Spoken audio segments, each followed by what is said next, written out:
The Highway of Tears, a dark Canadian mystery. Like and subscribe for more. The wind cuts cold across British Columbia's Highway 16, a ribbon of asphalt stretching 450 miles through some of Canada's most isolated wilderness. Local residents call it the Highway of Tears, and for good reason. Since 1970, at least 18 women and girls have vanished along this desolate route, their stories becoming part of one of Canada's most haunting unsolved mysteries. The road through nowhere. Highway 16 connects Prince George to Prince Rupert, cutting through the heart of northern British Columbia. Dense forests press in on both sides and towns are few and far between. For many Indigenous communities in the region, this highway is the only link to larger cities, to medical care, to opportunity. It's a necessary lifeline, but one that has claimed far too many lives. The remoteness that makes this highway essential also makes it dangerous. Hitchhiking is common here, not by choice, but by necessity. Public transportation is virtually non-existent in many stretches. For young women traveling between communities, standing on the roadside with an outstretched thumb is often the only option. The first disappearances. The pattern began in 1970, though no one recognized it as such at the time. Women started disappearing, one by one, often without a trace. Some were hitchhikers. Others were last seen at bus stops or walking along the highway's shoulder. Many were Indigenous women and girls, some as young as 14 years old.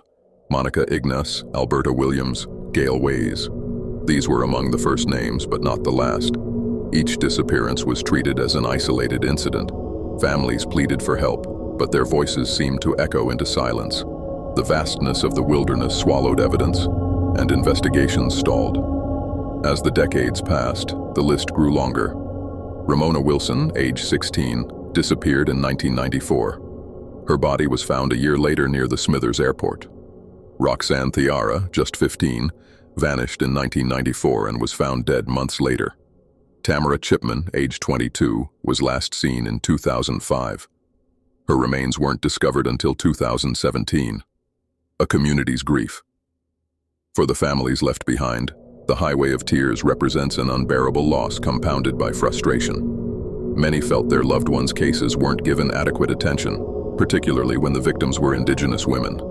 This highway became a symbol of a larger crisis, one that Indigenous communities had been sounding alarms about for years. The grief is generational. Mothers who lost daughters, sisters who lost sisters, children who grew up without knowing their mothers.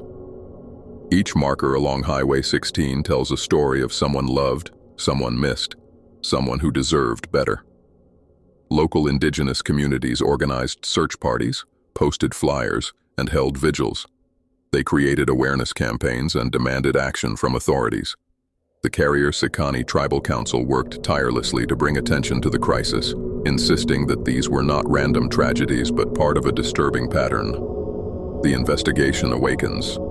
It took decades, but eventually law enforcement began to acknowledge what families had known all along. Something terrible was happening on Highway 16. In 2005, the RCMP launched Project Ipana, a task force dedicated to investigating 18 cases of murdered or missing women along the highway. The investigation faced enormous challenges. Crime scenes were scattered across hundreds of miles of wilderness. Evidence had degraded or disappeared entirely. Witnesses were scarce in these isolated areas. And crucially, years or even decades had passed since many of the disappearances. Investigators worked to determine whether they were dealing with one serial killer or multiple perpetrators. The geographic spread and time span made patterns difficult to identify. Some victims were found, others remain missing. Some showed signs of foul play, while others left no clues at all. Breakthrough and questions. In 2012, there was a significant development. Cody Legabokov, a young man from the area, was arrested and eventually convicted of murdering 4 women, including Natasha Montgomery, whose case was linked to Highway 16. But Legabokov's crimes only accounted for a fraction of the Highway of Tears cases, leaving many questions unanswered. Authorities continued to investigate other suspects. Bobby Jack Fowler, an American serial killer who died in 2006, was posthumously linked through DNA evidence to the murder of Colleen McMillan, who disappeared in 1974. But again, this was just one piece of a much larger puzzle. The reality investigators faced was sobering. There was likely no single answer. The Highway of Tears may have attracted multiple predators over the decades, drawn by the same factors that made it dangerous for young women: remoteness, lack of witnesses, and vulnerable targets. The deeper problem: the Highway of Tears is more than a crime story. It's a mirror reflecting deeper societal failures. The over-representation of Indigenous women among the victims speaks to systemic neglect, poverty, and the ongoing impacts of colonization. These communities have faced generations of trauma, and the violence along Highway 16 is part of that continuum. Indigenous women in Canada are significantly more likely to experience violence than non-Indigenous women. The National Inquiry into Missing and Murdered Indigenous Women and Girls, completed in 2019, called this a Canadian genocide.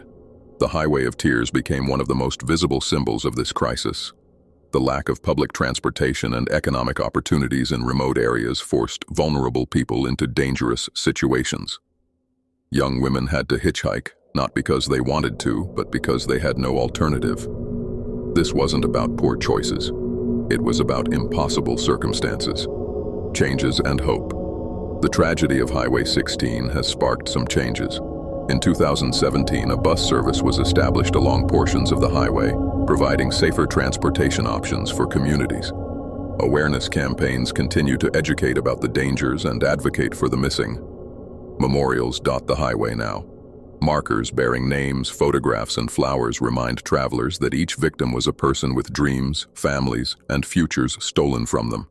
The Red Dress Movement, which hangs red dresses in public spaces to honor missing and murdered Indigenous women, has turned Highway 16 into a place of remembrance. Families continue their search for answers. Some cases remain open, with investigators still hoping for the break that will bring justice. DNA technology has improved, and cold cases are being re-examined with fresh eyes and new tools. The road ahead.